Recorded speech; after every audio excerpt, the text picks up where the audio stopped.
오늘은 시편 9편 우리 1절부터 20절까지 있는 말씀을 가지고요. 살아계신 하나님을 경험하라. 살아계신 하나님을 경험하라라는 제목으로 하나님 말씀 함께 시간 나누도록 하겠습니다. 오늘 우리가 읽은 이 시편 9편은요. 사실 그 원문을 보게 되면은 이 9편과 10편은 하나의 시편이었습니다. 근데 이것을 우리가 이제 둘로 쪼개 가지고 시편 9편, 10편, 10편 이렇게 나눴는데 여러분 그러다 보니까는 이 시편은 이 그 하나의 시편이다 보니까 표제어가 9편에만 있고 10편에는 있지 않아요. 이게 원래 하나였던 시다 이거를 알 수 있게 됩니다. 근데 사실 이 시편 9편과 10편, 10편은요. 여러분 어떤 시로 분류가 되냐면은 이 시를요. 답관체라고 합니다. 좀 어려운 말인데 답관체. 좀 쉬운 말로 하면은 알파벳 시편 이렇게 얘기합니다. 이게 무슨 말이냐면은 우리가 볼 때는 이 시편이 그냥 한국말로 써져 있는데 원래 이 시편은요. 원문을 보게 되면은 9편 1절에 이게 히브리 말 첫 번째 말, 그러니까 우리나라는 이게 기역, 니은, 디귿이 있고 영어는 ABC 되는 것처럼 히브리 말은요 그 22자의 자음이 있어요. 알렛, 벳, 김메, 달렛, 헤아루, 짜 이렇게 나가는데 거기에 1절이 그 알파벳 기역으로 시작합니다. 무슨 말 아시겠죠? 기역으로 시작하고 그 다음에 3절부터는 니은으로 시작하고 이런 식으로 해가지고 이런 걸 답관체 알파벳 시편이라고 그래가지고 이 후손들이 이 시편을 애우고 암송할 때 그 답관체 형식으로 외우면은 좀 더 잘 외울 수 있어가지고 일부러 시를요 이렇게 우리나라 말로 비유하면은 기역 니은 니은으로 시작되는 말, 디귿으로 시작되는 말 이런 식으로 알파벳으로 했다 그래가지고 이걸 답관체라 그럽니다. 뭐 여러분 이해를 돕고자 하면 이런 거 있지 않습니까? 여러분 그 아이들한테 그 여러분 1, 2, 3, 4 가르칠 때 그 숫자송이란 노래 혹시 아세요? 숫자송? 안 들어보셨어요? 숫자송? 숫자송이 이런 거잖아요. 그 이렇게 하니까는 1초라도 안 보이면 2 이렇게 초조한데 3초는 어떻게 기다려 이야 뭐 이런 거예요. 그래서 4 하면은요 사랑해 널 사랑해 5 이런 거 이게 뭐 이렇게 이게 1, 2 이런 것처럼 이렇게 하는 것이 이런 게 답관체예요. 답관체. 그러니까 이 시는 지금 그런 식으로 기역 니은으로 해가지고 22자를 이렇게 두 개씩 나눠 가지고 이 시를 그렇게 이게 작성하겠다는 겁니다. 자, 그럼 이런 답관체를 썼는데 이 시가 어떤 뜻인가? 여러분 그 시편 오늘 9편 1절 위에 보면은 이 시의 그 배경이 남았거든요. 거기 보니까 다윗의 시 인도자를 따라 문나벤에 맞춘 노래 이렇게 있잖아요.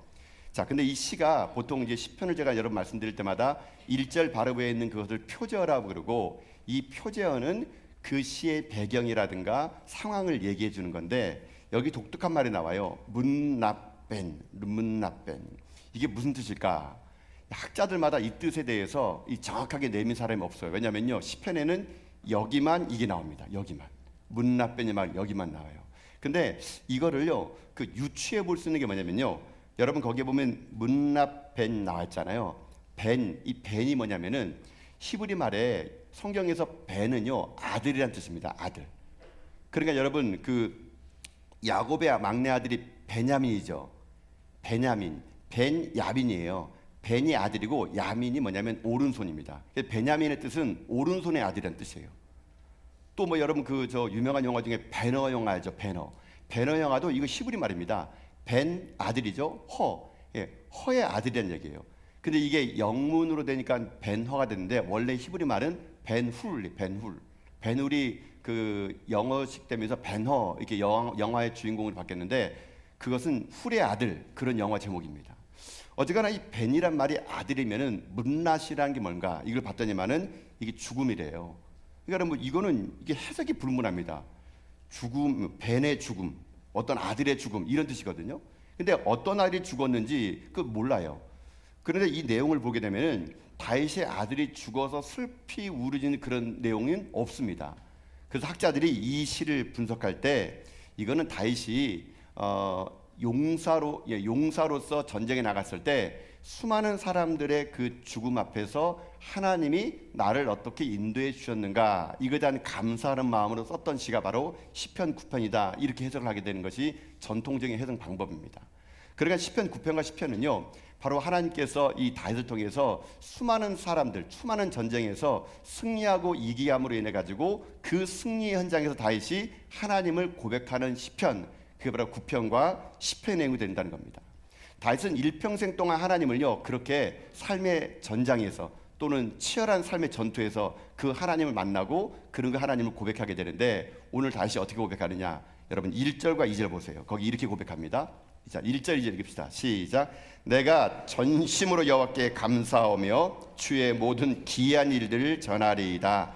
내가 주를 기뻐하고 즐거워하며 지존하신 주의 이름을 찬송하리니 아멘. 자, 다윗이 여기 1절 보게 되면요, 내가 전심으로 여호와께 감사한대요. 왜요? 거기 뭐라 나왔습니까? 주의 기이한 일들을 전하기 때문이래요. 그럼 이 기이한 일들 때문에 다윗은 2절에 가가지고 주님을 기뻐하고 즐거워하고 내가 찬송합니다 이렇게 말하는 거예요. 자, 오늘은 설교는요 이 기이한 일이 뭔가라는 게 중요합니다. 기이한 일. 여기 다윗은 자기가 하나님을 만났는데 내가 하나님을 기뻐하고 찬양할 수 있는 이유는 하나님이 나의 삶에 기이한 일들을 이루어 준 걸로 인해서 내가 하나님을 감사하고 찬양한다라고 고백합니다. 기이한 일들이란 게 뭘까요? 다윗에게는요 다윗과 하나님만이 아는 기이한 일들이 있었습니다. 이 기이한 일들이라는 말이 좀 어려운 말인데 이 말을 그저 풀어 설명하면요, 말이나 글로 다 표현 못하는 것, 이런 것을 기이한 일, 이렇게 국어나말 사전에 나왔더라고요. 그래서 어쨌거나 다윗은 그런 겁니다. 자기가 인생 살면서 하나님의 기이한 일을 경험했어요. 그러니까 이거를 말로 글로 다 표현을 못할 정도로 엄청나게 많은 기이한 일들을 그가 경험했더니 다윗이 그 하나님을 찬양하고 찬송하고 경배했다, 이것을 얘기하는 거라는 겁니다. 자, 그러면 다윗의 인생의 삶처럼 여러분 우리도 그렇지 않겠습니까? 여러분 지금 이날 이때까지 살아온 날 동안 여러분들만이 아는 하나님과의 기이한 일들이 있지 않겠습니까? 인생 살면서 그 이야기가 없는 분이 어디 있겠습니까? 신앙의 연륜이 깊으면 깊을수록 하나님과 나만이 아는 기이하고 놀라운 일들이 있다는 얘기예요. 여러분, 그러면 그 기이하고 놀라운 일을 경험한 우리들이 할 일은 뭔지 아십니까? 하나님을 예배하고 찬양하는 거예요. 다윗은 지금 그 놀라운 기이한 일들과 때문에 하나님을 찬양했는데, 여러분 다윗의 인생에 기이하고 놀라운 일들이 얼마나 많습니까? 그는 물맷돌을 들고 나가서 골리앗을 무찔렀습니다. 이거 정말 놀랍고 기이한 일이죠. 그의 인생의 삶에서 사울 왕의 쫓기는 광야길에서 그는요 하나님께서 그를 보호해주고 인도하였기에 사울의 그 많은 군사들이 동원했지만 다윗은 사울의 손에 붙들리지 않았던 겁니다. 이거 기이하고 놀라운 일 아니겠습니까? 죽음의 발자취 앞에서 다윗은 하나님 피할 길을 내어줬기에 그는 결코 죽음이 그를 덮치지 못했던 겁니다. 더 큰 것은 그는 이름 없는 한 집안의 막내 아들 목동으로 그저 평범한 인생을 살아갈 수밖에 없는 그였는데 하나님이 그에게 기름 부으시사 그를 이스라엘의 왕을 세워준 겁니다. 이것만큼 기이하고 놀라운 일이 어디 있겠습니까? 그가 왕이 돼가지고 수많은 전쟁에 나가는 곳곳마다 그는요 전쟁에서 패하지 않습니다. 가는 곳곳마다 다윗은요 승리했습니다. 이게 어떻게 기이하고 놀라운 일이 아니겠습니까? 다윗은 그래서 인생의 삶의 모든 게 하나님의 기이한 일이었던 겁니다. 그래서 다윗은요 그 하나님을 찬양하지 아니할 수 없었습니다. 그래서 다윗은 오늘 이 시편을 기록할 수밖에 없었다면, 이제 우리들의 인생의 삶에도 여러분 인생의 나름대로의 시편을 여러분들이 외치며 선포하며 살아야 된다는 것이죠. 여러분 인생의 삶에도 얼마나 놀라운 일들, 기이한 일들이 있었습니까? 그것을 기억해내셔야 돼요. 그리고 그걸 고백하셔야 됩니다. 그래서 여러분도 다윗처럼 하나님을 경험하는 가운데 그 놀랍고 기이한 일들이 날마다 여러분 인생 가운데 고백되어지는 여러분 삶 다 될 수 있기를 주님의 이름으로 축복합니다. 자, 그러면 이제 이렇게 될 겁니다. 그럼 다윗은 도대체 어떤 하나님을 만났기에 이런 기이한 일들과 이런 놀라운 일들을 찬양했을까? 자, 오늘 시편 9편에는요 다윗이 만났던 하나님, 그가 만났던 하나님을 다윗은요 고백하는 장면이 몇몇 나오거든요. 다윗이 만났던 이 하나님, 저는 바라기 원하는 것은 여러분도 다윗이 만난 하나님을 꼭 만나가지고 여러분의 삶에 기이한 일들이 날마다 일어나는 여러분 될 수 있기를 주님의 이름으로 축복합니다. 자, 그러면 다윗이 어떤 하나님을 만났기에 그는 이런 기이하고 놀라운 일들을 찬양했을까? 첫 번째는요 이런 하나님 만났습니다. 첫째는 우리를 버리지 아니하시는 하나님.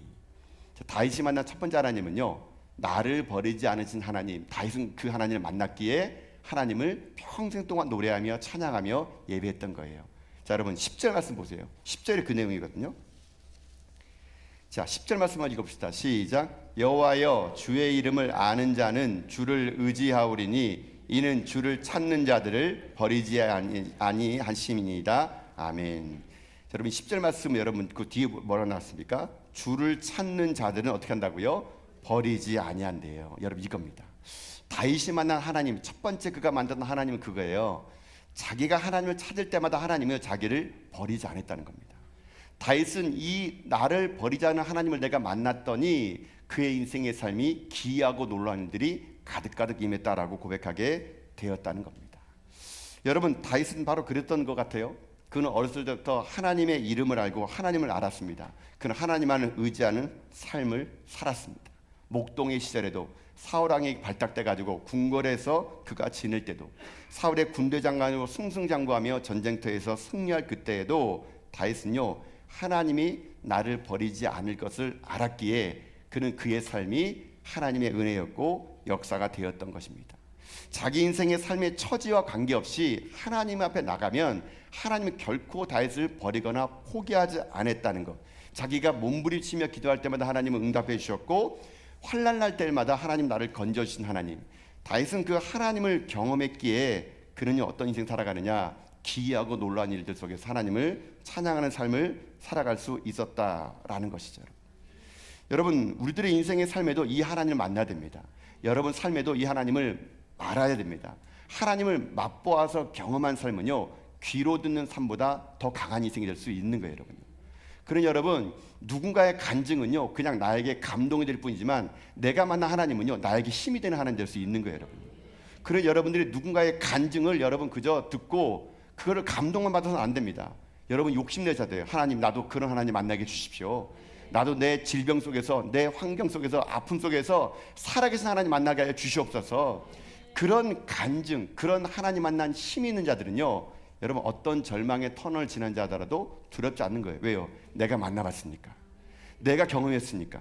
나의 삶에 하나님의 그 일하심을 경험한 사람은 귀로 듣는 사람보다 더 강력한 힘을 낼 수가 있을 수 있다라는 거예요, 여러분. 여러분, 그렇기 때문에 인생 살면서 음식도 그러잖아요. 음식도 맛을 봐야 그 맛이 얼마나 좋은지를 알게 되는 거 아니겠습니까? 사람도 사귀어봐야 그 사람이 좋은 사람인지 그렇지 않은 사람들을 아는 거 아니겠습니까? 여행지도 여러분 인터넷 보고 가다가 낭패 볼 수 많아요. 내가 직접 가봐서 경험해봐야 그게 나에게 경험이 되는 것처럼 오늘 우리들의 인생의 삶에도요, 이런 하나님을 경험하는 은혜가 우리 가운데 임해야 된다는 것입니다. 사랑하는 성도 여러분, 성경의 모든 창세기부터 요한계시까지의 모든 이야기는요, 딱 하나로 요약하면 이거예요. 하나님 만난 사람들의 이야기입니다, 여러분. 성경은 하나님 만난 사람들의 이야기예요. 성경은요, 하나님 만나기 전에 그의 인생과 하나님 만난 이후에 그의 인생이 얼마나 다른지를 기록한 것이 이게 성경입니다, 여러분. 그러니 여러분의 인생의 삶에도 이 하나님을 만나는 기쁨, 하나님 만나는 은혜, 여러분 이것을 여러분이 경험하셔야 돼요. 그 하나님 만난 인생이야말로 이 땅에 능력 있는 삶을 살아갈 수 있다라는 겁니다. 여러분, 그래서 제가 여러분에게 일전에 그런 얘기 많이 했잖아요. 인생은 스토리가 많이 있어야 된다. 스토리가. 하나님과의 스토리, 내가 하나님과 만났던 이야기가 많은 인생, 여러분 그런 인생이 여러분 삶에 큰 힘이 될 수 있다는 거예요, 여러분요. 여러분 먼 훗날, 아니 지금도 마찬가지인지 몰라요. 여러분의 손자들이, 자손들이, 자식들이 여러분에게 물어볼 때 엄마 아빠는 어떻게 하나님 만났어? 여러분 이렇게 물어본다면 그때 대답할 말이 있어야 돼요, 여러분요. 그냥 교회 다니면 돼. 쓸데없는 거 물어보냐고. 이게 안 돼요, 여러분요. 그냥 다니면 안 됩니다, 여러분요. 할 말 없으니까 맨날 그냥 예배만 잘 들으면 된다 그러면서 뭐 본인은 맨날 스마트폰 하면 안 돼요, 여러분요. 여러분, 내가 만난 하나님이 있어야 됩니다. 내가 만났네. 아, 엄마가 어떻게 하나님을 만난 줄 아니? 어떻게 아빠가 하나님 만난 줄 아니? 여러분 자식들에게 맨날 뭐 어떻게 살아왔어요 물어보게 되면은 1. 주식 잘하는 법, 2. 땅 잘 사는 법, 3. 아파트 경매 잘하는 법. 이거 가르칠 필요 없습니다, 여러분. 우리들이 자녀들에게 부지런히 할 이야기는 뭔지 아십니까? 내가 만난 하나님, 내가 어떻게 하나님 만났는지, 내가 어떤 상황에서 하나님 만났는지, 그 하나님과의 만남의 스토리, 그 스토리가 많은 인생이 여러분 그게 복 있는 인생이에요, 여러분요. 여러분, 하나님은요, 여러분의 삶이 스토리가 있기 원하십니다. 그럴 때로는 여러분에게 지금 어려움과 눈물의 골짜기를 지나는 거는 그거 다 이야기예요, 이야기, 여러분요. 스토리예요, 스토리. 그런 스토리가 많은 인생들, 그런 이야기가 많은 인생들이 강력한 인생, 힘 있는 인생, 기이한 일들을 경험한 인생이 될 수 있다는 것이거든요. 그러니 오늘 여러분의 삶에 하나님 만난 이야기 있습니까? 여러분 없다 그러면 하나님 만들어 가세요. 그 이야기를 날마다 고백하며 가세요. 그래서 여러분, 우리가 잘 부르는 찬송가 있잖아요. 제가 누누 여러분에게 말씀하는 찬송가. 스토리가 있는 인생은요, 이 고백의 찬양을 부르지 않습니까? 이것이 나의 간증이요, 이것이 나의 찬송일세. 나 사는 동안 끊임없이 구주를 찬송하려더라. 여러분 이거는요 그냥 부르는 찬양이 아니에요. 이거는요 고난의 터널과 어둠 속의 밤에서 하나님을 만난 경험한 사람들만이 이 고백이 되는 겁니다. 이 고백의 찬양이 뭡니까? 이것이 나의 간증이요. This is my story. 이게 스토리예요. 간증이 스토리예요. 이것이 나의 찬송일세. This is my song. 스토리가 있는 인생은요 찬송으로 나오는 거예요. 여러분 다윗이 아까 얘기했잖아요. 1절에서 하나님의 기이한 일을 경험했더니 2절에서 그가 하나님을 찬양했던 것처럼 이게 찬송가 288장 그 가사예요. This is my story. 이것이 나의 간증이요. This is my song. 이것이 나의 찬송일세. 하나님을 경험한 인생은 결코 여러분 두렵지 않은 인생을 살아갈 수 있습니다. 그리고 오늘 여러분의 삶에 하나님의 경험이 많아지길 바랍니다. 여러분 인생 삶에 하나님을 경험한 일들이 많아지기를 여러분 주님의 이름으로 축복합니다.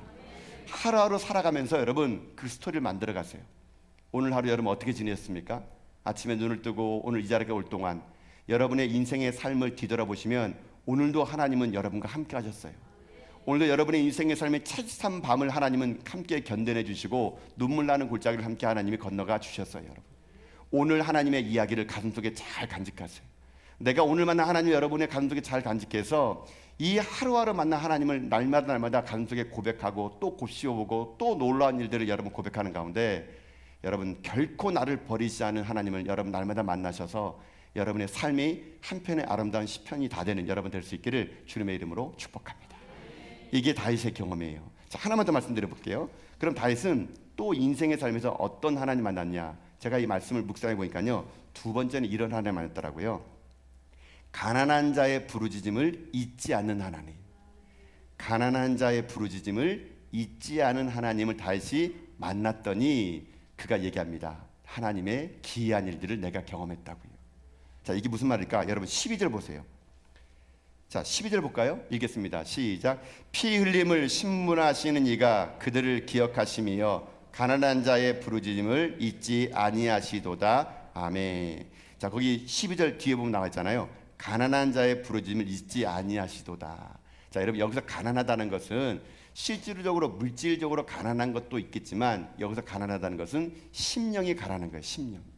내 마음이 하나님 아니면 안 됩니다. 내 마음이 하나님이 아니면 안 됩니다. 하나님 앞에 달려나가는 인생, 하나님 앞에 부르짖는 기도 어떻게 한다고요? 하나님은 잊지 아니하신다는 거예요. 다윗은 지금 이거를 만난 겁니다. 내 상황이 가난한 거예요. 육체적으로 가난할 뿐만 아니라 영적으로 가난한 겁니다. 근데 그런 가난할 때 하나님을 부르짖었을 때 하나님이 잊지 않으셨대요. 그의 기도를 들어주셨대요. 다윗은요 그거를 그가 경험했던 겁니다.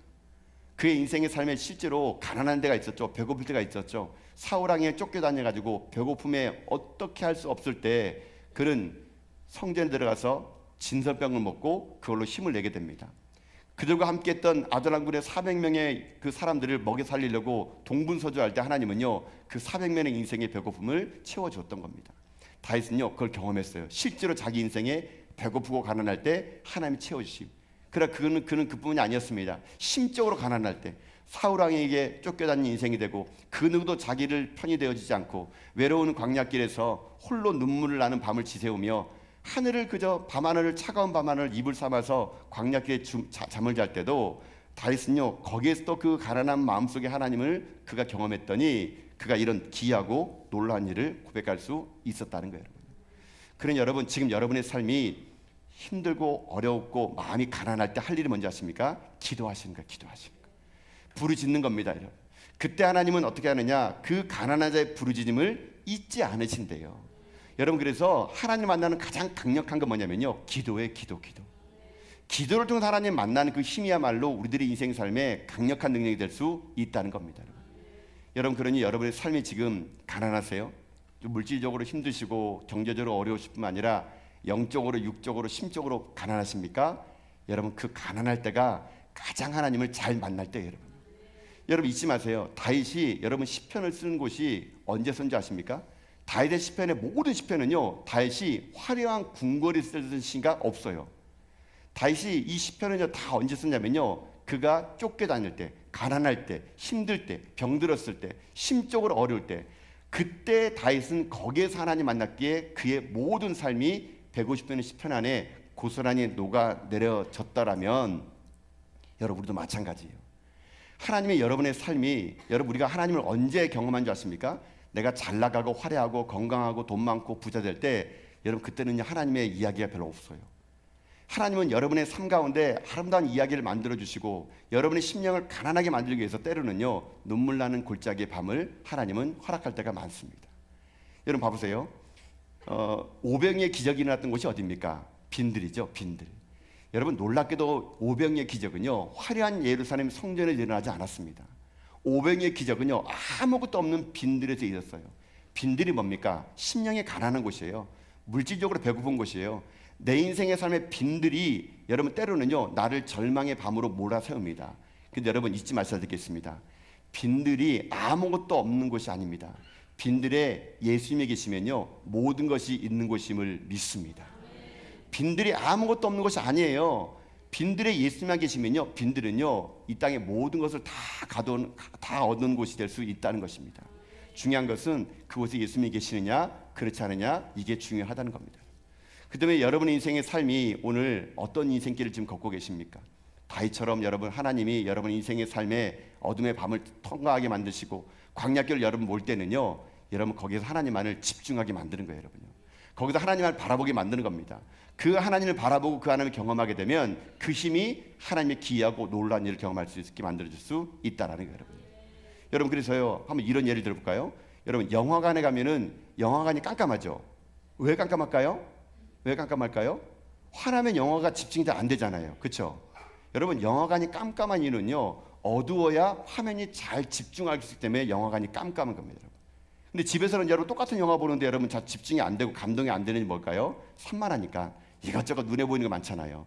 그래서 극장은요 큰 스크린과 사운드 앞에서 불 꺼놓고 여러분 그 화면에 집중하니까 그 몰입감에 의해 가지고 극장에서 영화 보게 되면은 감동이 2배, 3배 여러분 일어나는 것은 영화관이 깜깜하기 때문에 그런 거예요. 여러분 인생도 마찬가지예요. 여러분 삶이 하나님은요 항상 여러분 곁에 계세요. 근데 우리가 하나님을 잘 못 만납니다. 그럼 하나님이 여러분을요 깜깜한 데로 데려가요. 여러분 거기에서 누구만 보게 만듭니까? 하나님만 보게 만드는 거예요.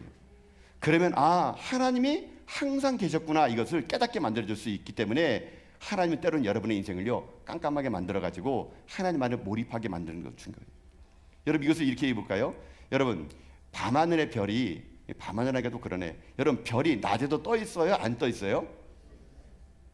떠 있죠 여러분. 떠 있어요 여러분요. 근데 왜 잘 안 보일까요? 태양이 너무 밝으니까. 그렇죠? 태양이 밝으니까 별이 없는 것처럼 보이지만 여러분 별은 항상 하늘에 있어요 여러분요. 근데 별이 언제 더 잘 보여요? 깜깜하면. 밤 되면 잘 보이잖아요. 그러면 그때 여러분 밤 되면은 밤하늘의 별을 보면서 별이 있었구나 라고 느껴지는 것처럼 인생의 삶도 그렇다는 거예요 여러분요. 하나님이 여러분에게 어둠의 밤을 통과하게 만들고 질병의 밤을 통과하게 만들고 눈물의 골짜기를 만들 때 여러분 우리는 하나님이 나를 떠난 줄 알아요. 하나님이 없는 줄 알아요. 그런데 밤이 되어 봤더니 눈을 들어봤더니 별이 저기에 항상 반짝인 것처럼 하나님은요 여러분 곁에 항상 계신 분이심을 믿습니다. 여러분을 떠나지 않으시고 포기하지 않으심은요 여러분과 함께 계세요. 근데 우리가 경험하지 못하니까 하나님 우리를요 깜깜한 밤에 어두운 터널 속에 광야길을 통해서 부르짖게 만들고 그 부르짖게 만난 하나님을 경험하게 만드는 것은 하나님이 여러분을 사랑하기 때문인 거예요. 여러분. 그래 오늘 이 밤에 여러분이 어떤 밤을 지내고 계십니까? 질병과 아픔과 고통과 눈물의 밤을 지낼지라도 잊지 마세요. 하나님이 여러분과 함께함을 믿습니다. 여러분 그래가지고요 제가 그 밤하늘을 보면서 그런 생각 해봤어요. 제가 밤하늘을 보면서 별을 보는데 제가 갑자기 그런 생각이 들더라고요. 여러분 우리 눈동자가 여러분 흰자와 검은 자가 있죠? 없으세요 여러분요? 제가 갑자기 그런 생각이 들더라고요. 아니 왜 하나님이 흰자와 검은 자를 만들었을까? 그냥 뭐 보는 게 목적이라면 그냥 허옇게 만들면 되잖아요. 허옇게 만드는 게 무섭겠네 또 하여튼간요. 아니면 새까맣게 만들던가 하여튼 어떻게 만들어도 무섭네 하여튼가. 여러분 제가 그 밤하늘 보다가 문득 생각이 들더라고요. 왜 우리 눈동자가 하얀 게 있고 검은 게 있을까? 여러분 우리가 사물을 바라볼 때 흰자로 바라봐요? 검은 자로 바라봐요? 검은 자로 바라봅니다. 검은 자. 눈동자로 사물을 바라보는 거예요. 눈동자는 흰자에 비해서 어둡습니다. 그러나 이 눈동자가 어둡기 때문에 물체를 더 잘 볼 수가 있는 거라면 인생이 그런 거예요. 때로는 어둠의 밤을 지나고 캄캄한 밤을 지나야 그래야 더 하나님을 잘 만날 수가 있는 것이고 그래야 거기에 하나님 계심을 고백할 수 있는 인생이 될 수 있다는 것이거든요. 그래 사랑하는 성도 여러분, 오늘 여러분의 삶이 어떤 어둠 속에 있던 어떤 절망의 마음을 지내던 하나님이 여러분 곁을 떠나지 않습니다. 그리고 부르짖는 자의 기도를 결코 외면하지 않으신다는 것을 여러분이 기억하시면서 여러분이 오늘 다시 만났던 이 하나님을 꼭 만나 여러분의 삶에 하나님이 나의 부르짖음에 기도하시고 응답하실 하나님을 여러분이 고백하면 여러분 인생길 다 될 수 있기를 여러분 주님의 이름으로 축복합니다. 사랑하는 성도 여러분, 다윗은 쉬운 길을 가지 않았습니다. 그의 삶은 때로는 광야였고 어려움이었고 아픔이었어요. 그러나 그때 그는 거기에서 하나님을 만났더니 그의 인생의 삶이 강력한 인생의 삶이 됐던 것처럼 여러분의 삶에도 하나님은요, 여러분의 인생길을 함께 걸어가 주십니다. 그러니 여러분 날마다 그 하나님을 삶으로 경험하시고 또 그 하나님이 여러분의 기도를 들은 것을 응답해 주시는 분이심을 여러분 잊지 마시면서 여러분이 날마다 하나님을 맛보아 경험하여 알아가 인생의 삶을 승리하며 살아가는 다윗 같은 믿음의 정도 다 될 수 있기를 여러분 주님의 이름으로 축복합니다.